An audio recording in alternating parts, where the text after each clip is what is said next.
ओम शांति। आज हम मधुर ईश्वरी महावाक्य आव्यक्त मुरली सुनेंगे 5 फरवरी 2023 की। तो आज शिव बाबा हमें एकाग्रता की शक्ति का महत्व बता रहे हैं और एकाग्रता को धारण करने की शिक्षा दे रहे हैं। बाबा ने आज बताया कि जो एकाग्रता की शक्ति है ना, उससे सहज ही विघ्नों पर विजय प्राप्त कर सकते हैं। उसमें मेहनत करने की आवश्यकता नहीं होगी। बाबा ने बताया कि जो एकाग्रता की शक्ति है ना, वो स्वतः एक बाबा और दूसरा ना कोई, तो ऐसे जो है अनुभूति कराती, एक रस स्थिति की अनुभूति कराती है। एकाग्रता की शक्ति बाबा ने कहा भाई भाई की दृष्टि बना देती है। साथ ही आज बाबा ने और कहा कि जैसे कई बार बच्चे जो हैं कोई गलती करते हैं, भूल करते हैं और सफाई क्या देते हैं, मेरा स्वभाव ही ऐसा है, क्या करूं, मेरा संस्कार ऐसा है, हम करना नहीं चाहते थे लेकिन स्वभाव संस्कार बस कर लिया। तो बहुत सुंदर तरीके से बाबा ने इसकी परिभाषा को समझाया है, क्लियर किया है। और सच में अगर आज की मुरली अच्छे से सुन लिया तो कभी भी ऐसी शिकायत नहीं करेंगे। तो बाबा ने आज कहा कि जो आत्मा ऐसी कहती है वो सच में उन्हें स्वभाव का परिभाषा ही पता नहीं। तो बाबा ने कहा कि जो स्व का मतलब क्या होता है, स्व का भाव। तो स्व माना आत्मा, आत्मा का भाव। तो स्व का जो भाव है, जो आत्मिक भाव है, वो तो अच्छा ही होगा ना। बाबा कहते वो तो खराब हो नहीं सकता।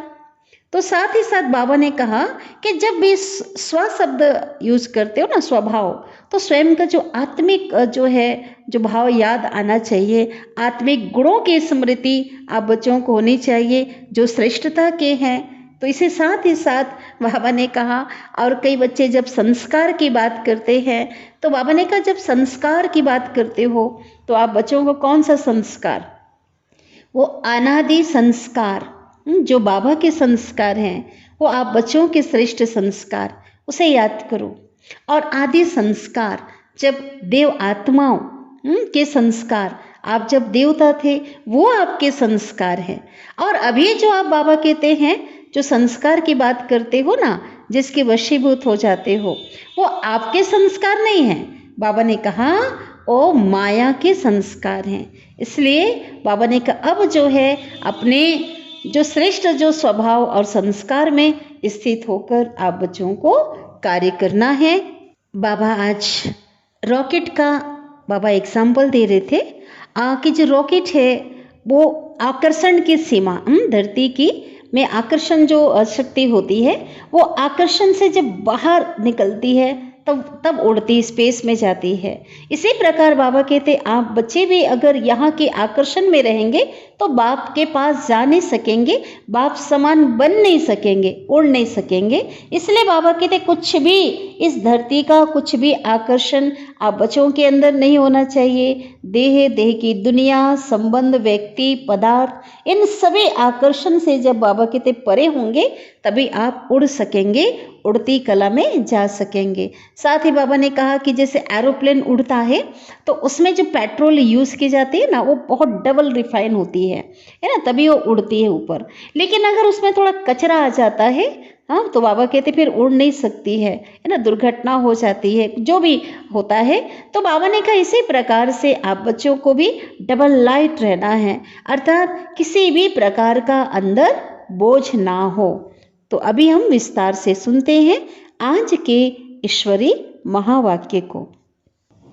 तो आज की जो हेडिंग है अव्यक्त महावाक्य की, एकाग्रता की शक्ति से दृढ़ता द्वारा सहज सफलता की प्राप्ति। ओम शांति। बाप दादा कहते हैं आज ब्राह्मण संसार के रचयिता कौन, शिव बाबा, अपने चारों ओर के ब्राह्मण परिवार को देख करके हर्षित हो रहे हैं। ये छोटा सा न्यारा और अति प्यारा अलौकिक ब्राह्मण संसार है।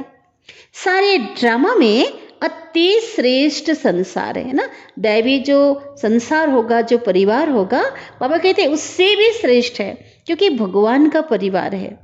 क्योंकि ब्राह्मण संसार की हर गति विधि न्यारी और विशेष है।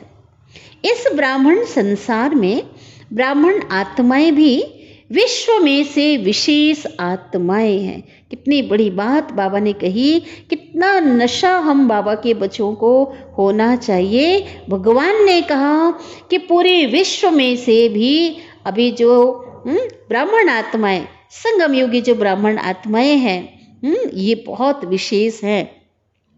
इसलिए ही ये विशेष आत्माओं का संसार है। हर ब्राह्मण आत्मा की श्रेष्ठ वृत्ति, श्रेष्ठ दृष्टि और श्रेष्ठ कृति विश्व की सर्व आत्माओं के लिए श्रेष्ठ बनाने के निमित्त हैं। हर आत्मा के ऊपर ये विशेष जिम्मेवारी है। तो हर एक अपने इस जिम्मेवारी को बाबा कहते अनुभव करते हो। कितनी बड़ी जिम्मेवारी है ना। बाबा कहते ऐसा नहीं कि आप अपने को बिल्कुल लूज हो जाओ, अलबेलेपन में आ जाओ। बाबा ने कहा आप बच्चों के ऊपर बहुत बड़ी जिम्मेवारी है। सर्व आत्माओं को श्रेष्ठ बनाने की जिम्मेवारी है।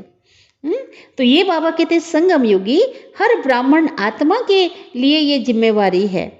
तो हर एक को बाबा कहते हैं, हर एक आप जो ब्राह्मण आत्माएं हैं, क्या इस जिम्मेवारी को अनुभव करते हो?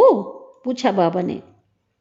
अब एक बाप दादा बहुत क्वेश्चन करते हैं, तो उसमें हमको विचार करना होता है, अपने आप को समझना होता है कि सच में ऐसा है और क्या बाबा चाहते हैं, क्या करने की प्रेरणा मिल रही है। कितनी बड़ी जिम्मेवारी है सारे विश्व का परिवर्तन। तो ना सिर्फ आत्माओं का परिवर्तन करते हो, लेकिन प्रकृति का भी परिवर्तन करते हो। तो ये स्मृति बाबा कहते हैं सदा रहे। इसमें नंबर वार है। एक जैसे बाबा कहते मेरे बच्चों के अंदर एक जैसी स्मृति नहीं रहती है। अर्थात कई बच्चे अपने को साधारण समझने लग जाते हैं, अपनी जवाबदारी को भूल जाते हैं। सभी ब्राह्मण आत्माओं के अंदर संकल्प सदा रहता है कि हम विशेष आत्मा नंबर 1 बने, लेकिन संकल्प और कर्म में अंतर पड़ जाता है। इसका कारण क्या है बाबा ने बताया है ना। तो कारण को जान करके उसका हमें निवारण करना है। ये नहीं कि खाली मुरली सुन लिया हो गया, ऐसा नहीं। तो बाबा कारण बता रहे हैं। अगर कारण है कर्म के समय, जो भी कर्म करते हैं, कर्म के समय सदा अपनी स्मृति को अनुभवी स्थिति में नहीं लाते। सुनना और जानना, ये दोनों तो याद रहता है ना। बाबा से सुन रहे हैं, चलो जान भी गए, ये तो याद रहता है। लेकिन स्वयं को उस स्थिति में मान कर चलना, इसमें मेजॉरिटी कभी अनुभवी और कभी सिर्फ मानने और जानने वाले बन जाते हैं। तो इसलिए बाबा ने कहा इस अनुभव को बढ़ाने के लिए विशेष 2 बातों के विशेष महत्व को जानो। एक, बाबा कहते एक स्वयं के महत्व को, ठीक है, कि आप कौन हैं, है ना। आप साधारण नहीं हैं, स्वयं के महत्व को जानो। और दूसरा, समय के महत्व को जानो। स्वयं के प्रति बहुत जानते हो। बाबा ने कहा है ना, अगर किसी से पूछेंगे कि आप कौन से आत्मा हो, वह अपने से भी पूछेंगे कि मैं कौन हूँ, तो कितनी बातें स्मृति में आएंगी, है ना। कितने स्वमान आ जाएंगे, तो सभी बातें याद आ जाएंगी। तो बाबा कहते जानते तो हो, सुनते हो, ये सुनना और जानना हो गया ना। 1 मिनट के अंदर अपने कितने स्वमान याद आ जाते हैं, एक लंबी लिस्ट याद आ जाती है। तो बाबा कहते हैं बहुत याद आते हैं ना। कितनी लंबी लिस्ट है स्वयं के महत्व की। तो जानने में तो बहुत होशियार हो। सभी होशियार हो ना, बाबा पूछ रहे हैं, सभी होशियार हो ना, जानते हो। फिर अनुभव करने में अंतर क्यों पड़ जाता है? ये बाबा का सवाल अपने बच्चों के लिए है कि जानते सभी हैं, लेकिन जो अनुभव करना है उसमें अंतर क्यों पड़ जाता है? क्यों? क्योंकि समय पर उस स्थिति के सीट पर सेट नहीं होते हो। अगर सीट पर सेट है ना, तो कोई भी, चाहे कमजोर संस्कार, चाहे कोई आत्माएं, चाहे प्रकृति, चाहे किसी भी प्रकार की रॉयल माया अपसेट नहीं कर सकती, है ना। अपसेट तभी होते हैं जब बाबा कहते सीट से उतर जाते हैं। तो बाबा ने एक बात कही इसमें, रॉयल माया, माना ऐसी बातें जो लगती नहीं कहीं से कि माया का रूप है। तो माया रॉयल रूप में भी आती है, जो बाबा ने कई वाणी में बताया है। माया के रॉयल रूप को जो लगेगा कि नहीं हम तो सही कर रहे हैं, ये तो बाबा की श्रीमत ही है, लेकिन होती नहीं है, उसको कहा जाता है रॉयल माया।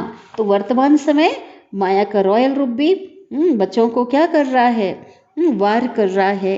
तो बाबा कहते हैं, ये बाबा ने बताया कारण कि सीट पर सेट नहीं होते हैं। जैसे शरीर के रूप में भी बहुत आत्माओं को एक सीट पर व एक स्थान पर एकाग्र होने का, बैठने का अभ्यास नहीं होता, तो वह क्या करेगा, है ना। अक्सर हम देखते हैं, अनुभव करते हैं। बहुत सुंदर बाबा ने एग्जाम्पल दिया, क्या करेगा, है ना। एक स्थान पर एक सीट पर बैठने का अगर आदत नहीं होती है, अभ्यास नहीं होता है, उसको बिठा दिया जाता है, तो क्या करेगा, हिलता रहेगा ना। तो ऐसे ही मन और बुद्धि को भी किसी अनुभव की सीट पर सेट होना नहीं आता है। तो अभी अभी सेट होना और अभी अभी अपसेट। तो शरीर को बिठाने के लिए तो स्थूल स्थान होता है ना। कोई कुर्सी होगा, कोई सीट होगी, वो तो शरीर को बिठाने के लिए स्थूल स्थान होता है ना। तो बाबा कहते हैं यहाँ किसको बिठाना है?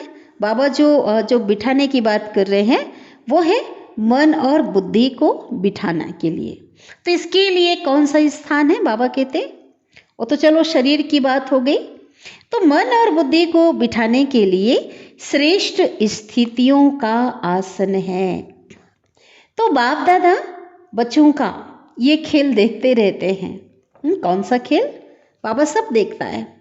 अभी अभी अच्छी स्थिति के अनुभव में स्थित होते हैं और अभी अभी अपनी स्थिति से हलचल में आ जाते हैं। ये देखता है बाबा। जैसे छोटे बच्चे जो होते हैं ना, वो बहुत चंचल होते हैं, उसे एक स्थान पर बिठा के नहीं रख सकते, एक स्थान पर ज़्यादा समय टिक नहीं सकते। तो कई बच्चे, बाबा कहते मेरे भी ना जो बच्चे हैं वो कैसे बच्चे हैं, तो ये बचपन का खेल बहुत करते हैं। अभी अभी देखेंगे बहुत एकाग्र, और अभी अभी एकाग्रता के बजाय भिन्न भिन्न स्थितियों में भटकते रहेंगे। तो बाबा कहते हैं इस समय विशेष अटेंशन चाहिए।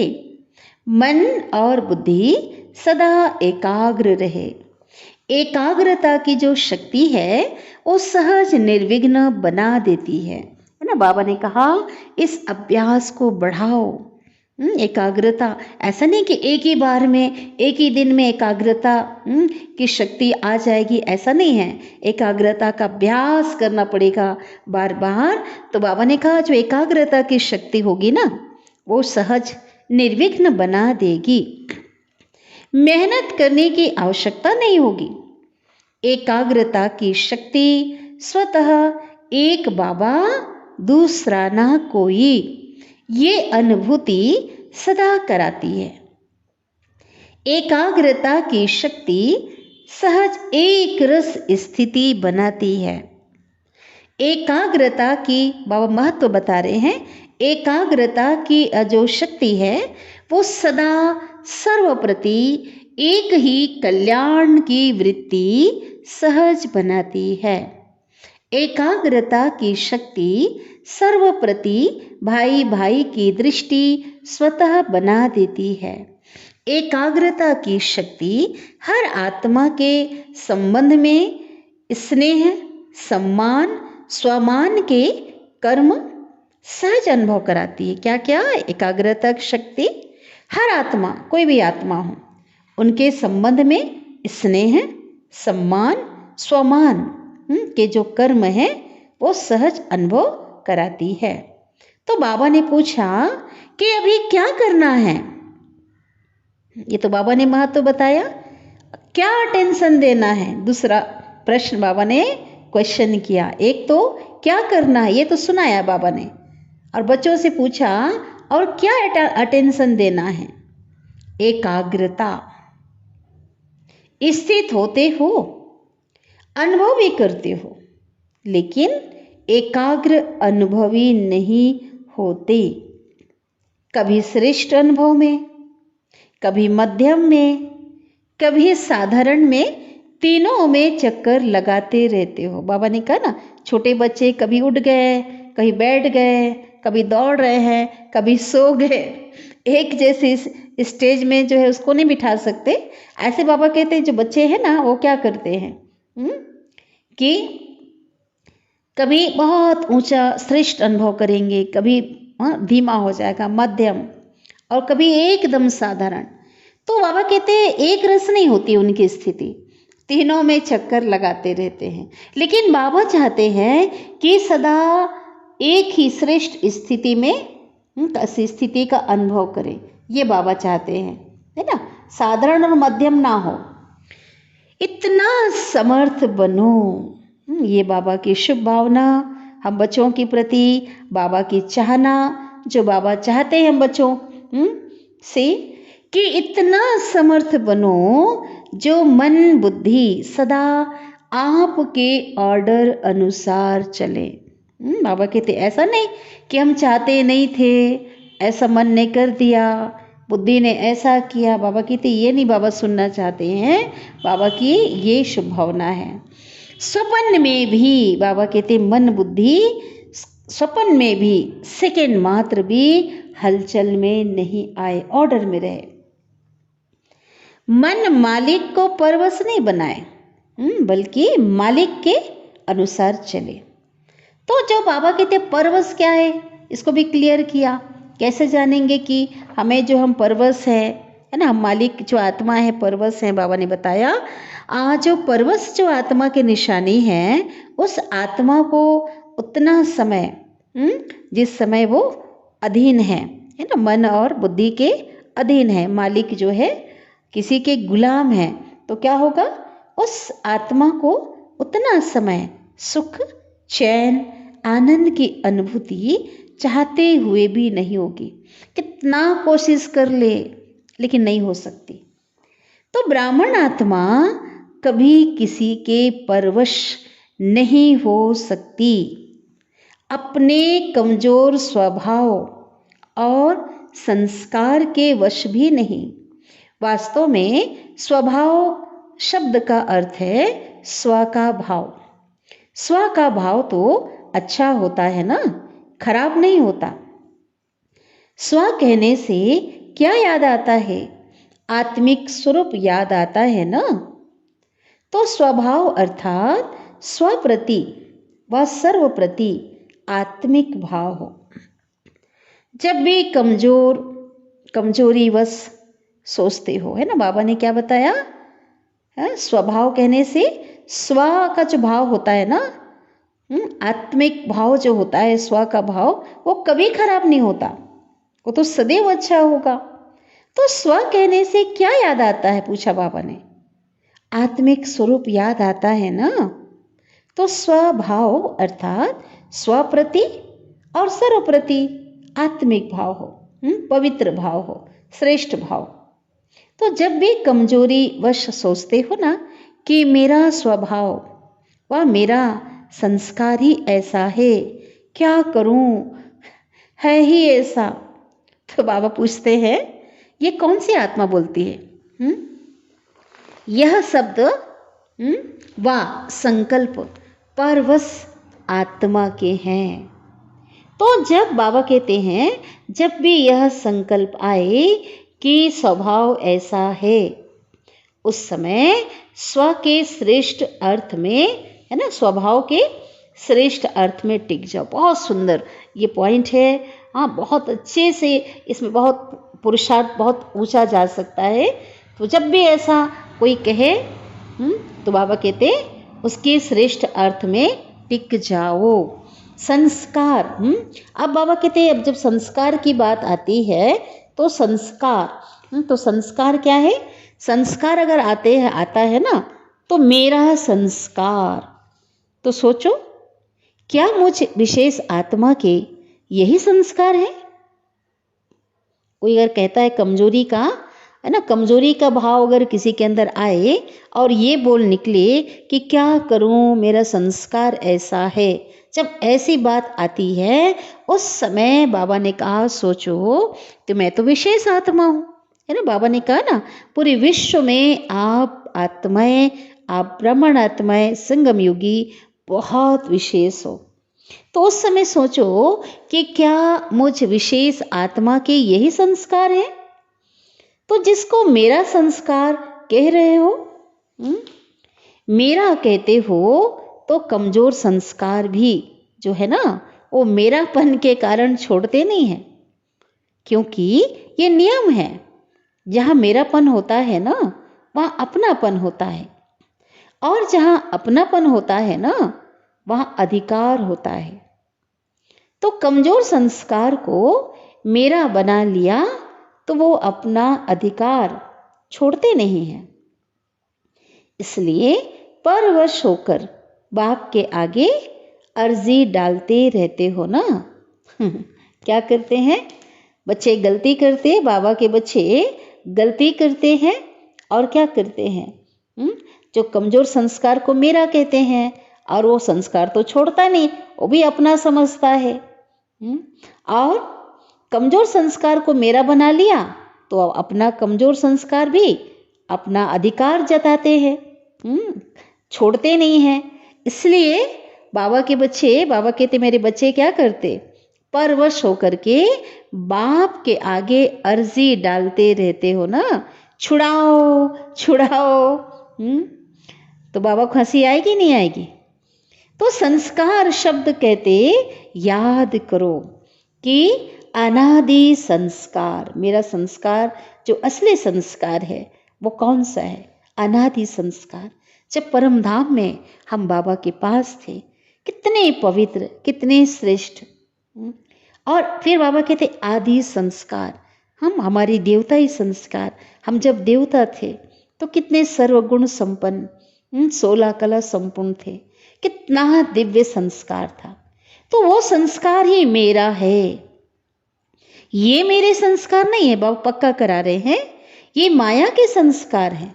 ये बाबा ने बताया है ना, अगर ऐसा आता है तो कोई सुख चैन नहीं मिल सकता, लेकिन अगर अनादि और आदि संस्कार में अगर उसको मेरा मानकर हम चलते हैं तो सुख चैन, आनंद, शांति, खुशी सब का अनुभव करेंगे।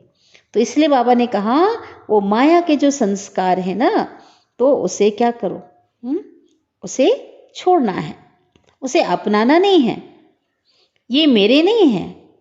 तो एकाग्रता की जो शक्ति है ना उस शक्ति से परवश स्थिति को परिवर्तन करके मालिकपन की श्रेष्ठ स्थिति की सीट पर सेट हो जाओ। ये बाबा ने कहा एकाग्रता की शक्ति से।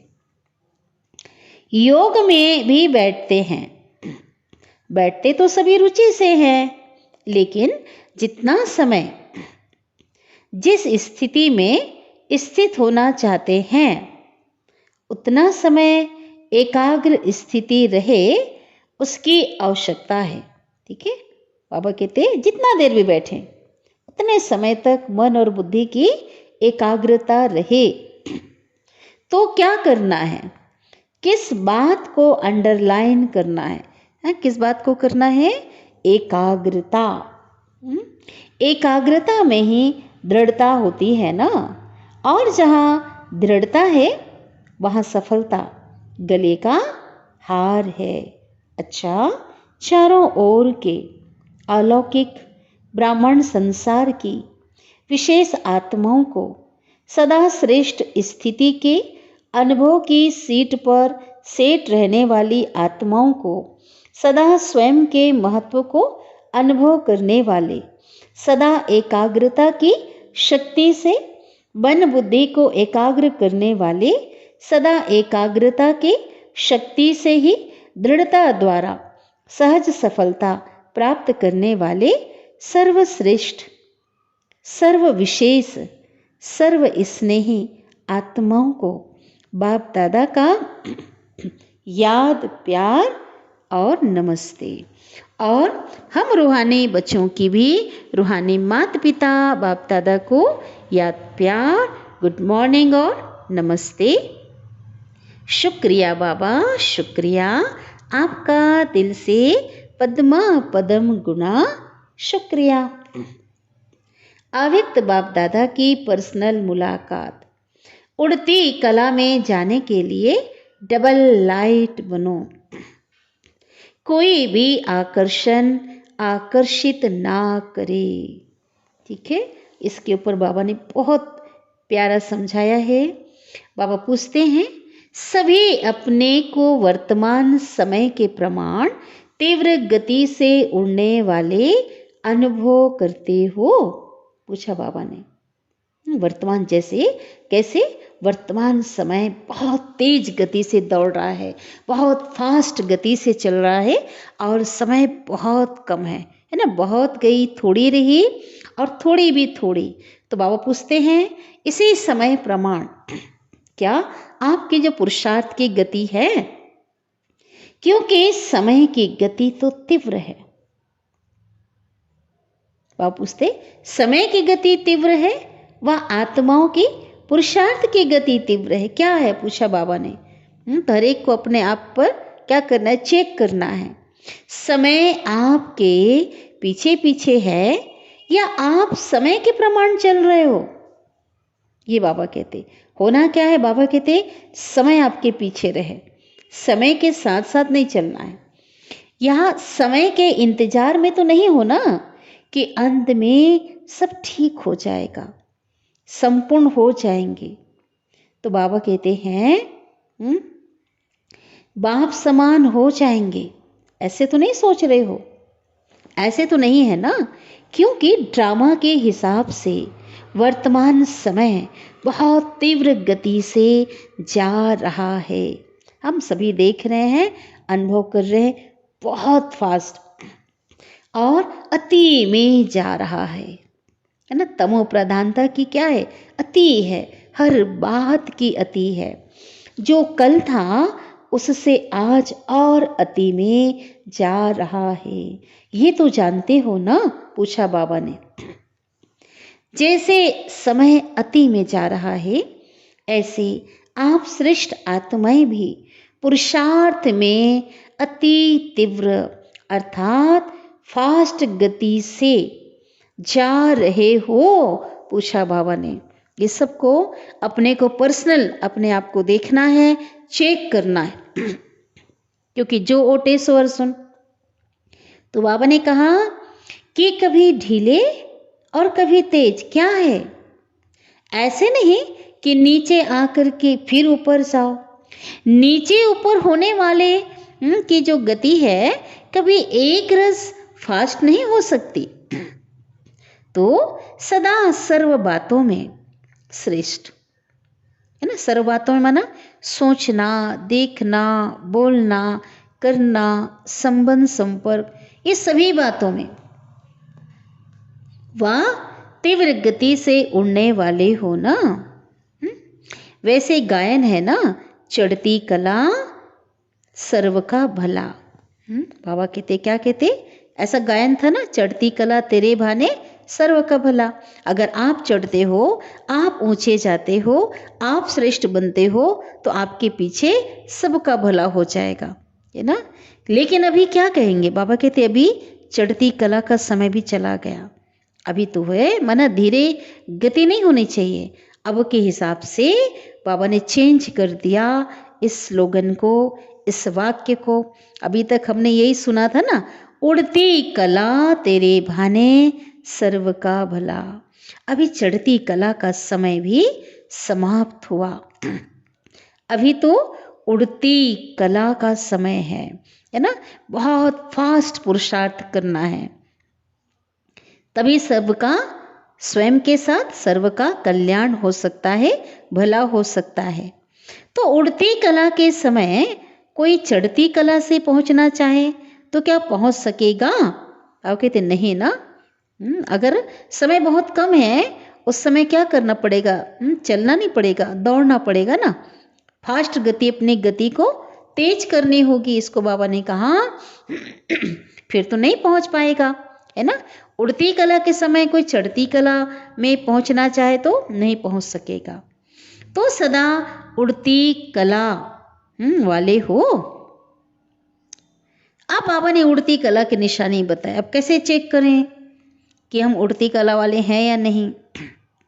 तो बाबा ने बताया उसकी निशानी है सदा डबल लाइट। अगर डबल लाइट नहीं ना तो उड़ती कला वाले हो नहीं सकते।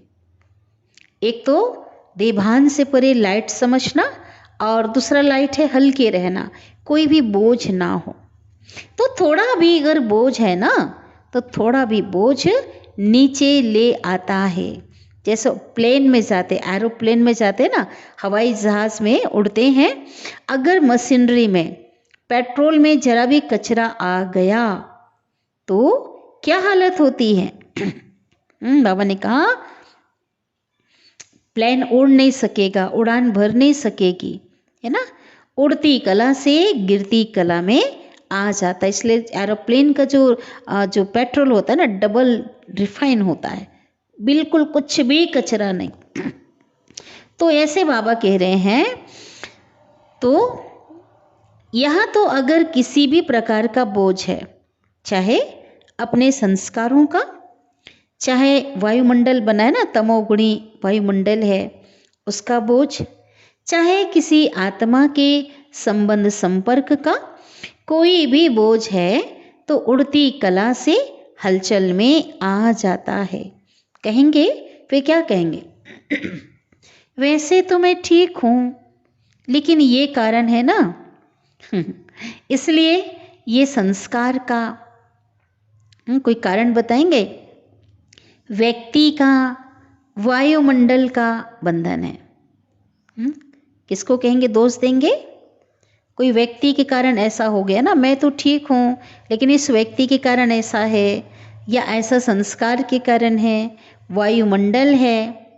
तो बाबा कहते हैं लेकिन कारण कैसा भी हो, क्या भी हो, जो तीव्र पुरुषार्थी है ना, वो सभी बातों को ऐसे क्रॉस करते, ऐसे पार कर लेते हैं जैसे कुछ है ही नहीं। वो मेहनत अनुभव नहीं करते, मनोरंजन अनुभव करते हैं, आनंद लेंगे उसमें। तो जब ऐसी स्थिति होती है ना, ऐसी स्थिति को ही उड़ती कला कहा जाता है।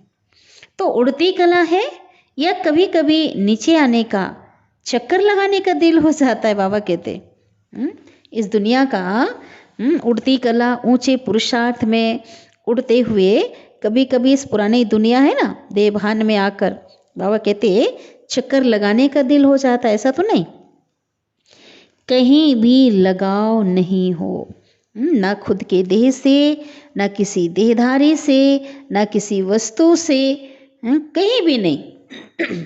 न विशेषता गुणों के आधार पे कहीं भी लगाव सूक्ष्म में भी बाबा कहते नहीं हो। जरा भी कोई आकर्षण आकर्षित नहीं करे, एक के आकर्षण में रहें, एक परमात्मा का आकर्षण रहे, और कोई भी विनाशी आकर्षण आकर्षित ना करे। तो बाबा कहते जो रॉकेट है ना, रॉकेट भी तब उड़ सकता है जब धरती की आकर्षण से परे हो जाए, है ना। एक ऊपर के बाद जब आकाश जो होता है ना, जब कोई चीज़ नीचे क्यों गिर जाती है ना, क्योंकि धरती में आकर्षण क्षमता है ना। तो आकर्षण बल के कारण जो है चीज़ धरती पे आ जाती है। तो जब रॉकेट उड़ता है ना, तो इस सीमा से एक ऊपर तक की, एक सीमा तक की वो आकर्षण है, लेकिन जब उस सीमा से बाहर हो जाता है तभी रॉकेट उड़ सकता है, नहीं तो बाबा कहते नहीं उड़ सकता। ना चाहते भी अगर आकर्षण की सीमा के अंदर है ना, तो बाबा कहते हैं ना चाहते भी क्या होगा, नीचे आ जाएगा। तो कोई भी प्रकार का अगर आकर्षण है ना, बाबा कहते ऊपर नहीं ले जा सकती, बाबा के पास ऊंची स्टेज पर वो नहीं जा सकते, संपूर्ण बनने नहीं देंगे। तो इसलिए बाबा ने कहा तो चेक करो। क्या चेक करो? कि संकल्प में भी कोई आकर्षण अंदर है ना, बाहरी आकर्षण की बात तो मोटे रूप से है, लेकिन संकल्प में भी कोई आकर्षण आकर्षित नहीं करे, सिवाय एक बाबा के और कोई आकर्षण नहीं हो। पांडव क्या समझते हैं? ऐसे तीव्र पुरुषार्थी बनो। बनना तो है ही ना, बाबा कहते, एक तो बाबा ने कहा बनो, और इसी कर दिया बनना तो है ही ना। कितने बार ऐसे बने हो, बाबा याद दिलाते, स्मृति दिला रहे हैं बाबा कि एक बार की बात नहीं है, बहुत बार बने हो, अनेक बार बने हो ना। देखो बाबा ने बहुत सरल कर दिया, क्या बने थे और बने हुए को फिर दोबारा जो करना, बनना बहुत इजी है। आप ही बने हो या दूसरे बने हैं? आप ही बने हो ना। तो नंबर बाबा के नंबर वार में तो नहीं आना है ना। बाबा ने कहा नंबर वार में तो आप बच्चों को नहीं आना है ना, नंबर 1 में आना है ना। हाँ, फर्स्ट नंबर में, पहले नंबर में आना है ना। माताएं क्या करेंगी? बाबा ने माताओं को पूछा, नंबर 1 या नंबर वार में चलेगा? बाबा ने पूछा, पांडव को पूछा, अब माताओं को पूछा, 108 नंबर भी चलेगा? 108 नंबर बनेंगे कि पहला नंबर बनेंगे? अगर बाप के बने हैं, अधिकारी बने हैं, तो पूरा वर्षा लेना है या थोड़ा कम? क्या करना है? बाबा ने कहा फिर तो नंबर 1 बनेंगे ना। फिर तो नंबर 1 बनेंगे ना। तो कोई ने आंसर दिया होगा कि पूरा वर्षा लेना है। तब बाबा ने कहा फिर तो नंबर 1 बनेंगे ना। दाता फूल दे रहा है और लेने वाला कम ले तो क्या कहेंगे? इसलिए नंबर 1 बनना है। नंबर 1 चाहे एक ही हो, लेकिन नंबर 1 डिवीज़न तो बहुत है ना। फर्स्ट नंबर में तो जैसे होता है ना 60% जिसका आ गया वो भी क्या है, उससे ऊपर वहाँ से स्टार्ट होता है। तो बहुत सारे जो है होते हैं नंबर 1 डिवीज़न में तो बहुत है ना। तो सेकंड में नहीं आना है, लेना है तो पूरा लेना है। अधूरा लेने वाले तो पीछे पीछे बहुत आएंगे, लेकिन बाबा ने कहा आपको पूरा लेना है। अभी पूरा लेने वाले हो या थोड़े में राजी होने वाले हो? क्या हो? बाबा पूछ रहे हैं। जब खुला भंडार है और अखूट है तो कम क्यों लें? बेहद का है ना। हद हो कि 8,000 इसको मिलना है, 10,000 इसको मिलना है, तो कहेंगे भाग्य में इतना ही है। हद में ऐसा होता है ना, हद में जाने से क्या होता है? बाबा कहते ऐसा नहीं है यहाँ पे। यहाँ तो बाबा का, भोलेनाथ बाप का खुला भंडार है। और क्या गायन है? भोलेनाथ का भंडारा भरपूर, अखूट है ना। जितना लेना चाहे ले सकते हैं, फिर भी अखूट है, फिर भी खत्म नहीं होने वाला। भोलेनाथ का जो भंडारा इतना भरा हुआ है, फिर भी खत्म नहीं होने वाला। अखूट खजाने के मालिक हो ना, बालक सो मालिक हो। तो सभी सदा खुश रहने वाले हो ना, कि थोड़ा थोड़ा कभी दुख की लहर आती है। क्या होता है? पूछा बाबा ने। दुख की लहर स्वप्न में भी नहीं आ सकती। संकल्प तो छोड़ो, लेकिन स्वप्न में भी नहीं आ सकती, क्योंकि भगवान के बालक सो क्या हो? मालिक हो। इसको कहा जाता है नंबर 1। तो क्या कमाल करके दिखाएंगे? बाबा ने कहा सभी नंबर 1 आकर दिखाएंगे ना। क्या कहेंगे? हाँ जी बाबा दिखाएंगे, ऐसे कहेंगे ना आप सभी भी। वैसे भी दिल्ली को, दिल्ली का टर्न होगा, दिल्ली को दिल कहते हैं ना, दिल्ली। तो जैसा दिल होगा वैसा शरीर चलेगा। आधार तो दिल होता है ना, दिल का धड़कन। तो दिल है दिलाराम की दिल। तो दिल की गद्दी चाहिए, बाबा कहते यथार्थ चाहिए ना। दिल्ली को बाबा ने कहा दिल्ली क्या है, दिलाराम का दिल। कितनी बड़ी बात। तो दिल की गद्दी, हाँ दिल्ली की गद्दी यथार्थ चाहिए ना। नीचे ऊपर तो नहीं चाहिए ना। तो नशा है ना कि हम दिलाराम का दिल हैं। तो अभी अपने श्रेष्ठ संकल्पों से स्वयं को और विश्व को परिवर्तन करो। संकल्प किया और कर्म हुआ। ऐसे नहीं सोचा तो बहुत था, सोचते तो बहुत हैं, लेकिन होता क्या है, बहुत कम। तो ये तीव्र पुरुषार्थी नहीं है ना। कौन सोचा तो था, बाबा कहते, हाँ, लेकिन होता बहुत कम है। बाबा ने कहा तीव्र पुरुषार्थी अर्थात संकल्प और कर्म समान हो, तब सोचते, बाबा कहते हैं तब कहेंगे बाप समान। खुश हैं और सदा खुश रहेंगे, यह पक्का निश्चय है ना। बाबा ने कहा खुश रहने वाले ही खुश नसीब हैं। खुश रहने वाले ही खुश नसीब हैं। बाबा ने कहा यह पक्का है या थोड़ा थोड़ा कच्चा हो जाता है। क्या है पूछा बाबा ने। कौन सा? खुश हैं और खुश रहेंगे। इसके लिए बाबा कह रहे हैं सदा खुश रहने की बात है। ये पक्का है या थोड़ा थोड़ा कच्चा हो जाता है? कच्ची चीज अच्छी लगती है? पूछा पापा ने। पक्के को पसंद किया जाता है ना, तो पूरा ही पक्का रहना है। रोज अमृत वेले, बाबा ने कहा रोज अमृत वेले यह पाठ पक्का करो। कुछ भी हो जाए खुश रहना है, खुश करना है। अच्छा, और कोई खेल नहीं दिखाना। भाव कहते मुझे और कोई खेल नहीं दिखाना, यही खेल दिखाना।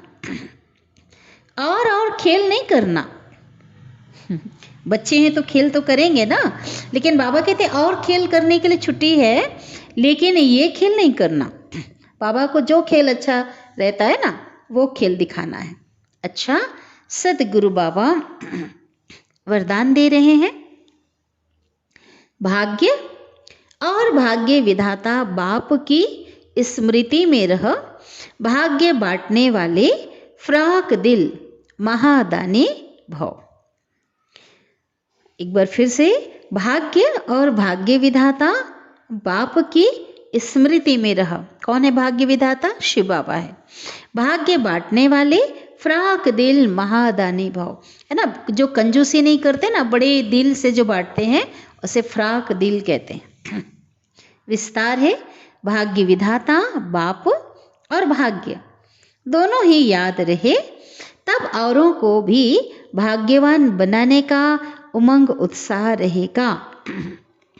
जैसे भाग्य विधाता बाप ब्रह्मा द्वारा भाग्य बांटते हैं, ऐसे आप भी दाता के बच्चे हो, भाग्य बांटते चलो। वे लोग तो कपड़ा बांटेंगे, अनाज बांटेंगे, दुनिया में जो बांटते हैं ना, कोई गिफ्ट देंगे, लेकिन उससे कोई तृप्त नहीं हो सकते। वो तो सबके पास होता है। बाबा कहते संतुष्ट नहीं हो सकते, कोई उससे तृप्त नहीं हो सकते। आप भाग्य बांटो, तो जहां भाग्य है ना, वहां सर्व प्राप्तियां हैं।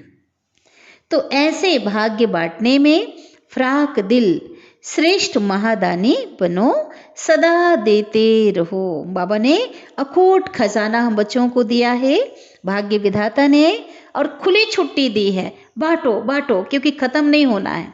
तो अपनी कंजूसी नहीं करनी है, बड़े दिल से बांटना है। जितना बांटेंगे ना उतना बढ़ेगा, उतनी खुशी होगी, उतनी शक्ति मिलेगी। अब है स्लोगन, जो एक नामी रहते और एका नामी से चलते हैं वही प्रभु प्रिय है। एक नामी माना एक मेरा शिव बाबा, दूसरा ना कोई, जिसके दिल में एक का ही नाम हो, ठीक है, जिनके संकल्प में एक बाबा हो, जो एक नामी रहते हैं, अंदर और बाहर दोनों में एक नामी, ठीक है। और एका नामी माना बचत संकल्प की, है ना, व्यर्थ कोई भी चीज गवाते नहीं है, चाहे स्थूल हो चाहे सूक्ष्म में।